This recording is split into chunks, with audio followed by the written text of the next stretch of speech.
அன்னைக்கு இருந்த கவர்னர்கள் அப்ப என்ன செஞ்சாங்க மறந்துடலாம். வந்து போகக்கூடிய மக்கள்கிட்ட ஒரு பைய கொடுத்து விட்டாங்க.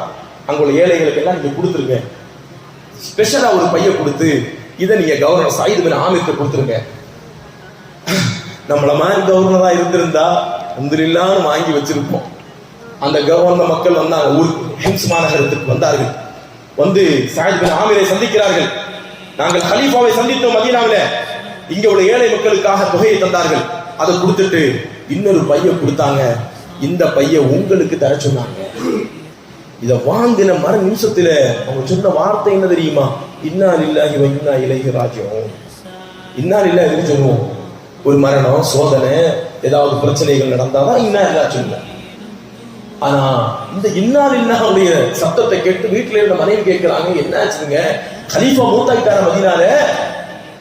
இல்ல இல்ல, அதை விட ஒரு பெரிய ஆபத்து.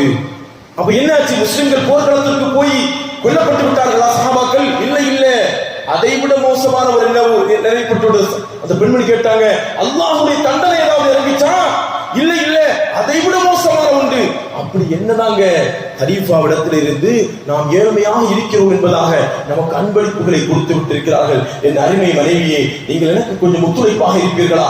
இத்தனையும் நாம் அல்லாஹ்வுக்காக நகரத்தில் இருக்கக்கூடிய ஏழைகளுக்கு நாம் அன்பளிப்பு செய்து விடுவோம். நம்ம மனைவியை வேற உங்களை கொடுங்க, தங்கச்சி அங்க கஷ்டப்படுறான், எனக்கு ஹாஸ்பிட்டல் போன வாங்கி உள்ள வச்சு கூட்டிட்டு நம்ம மனைவி.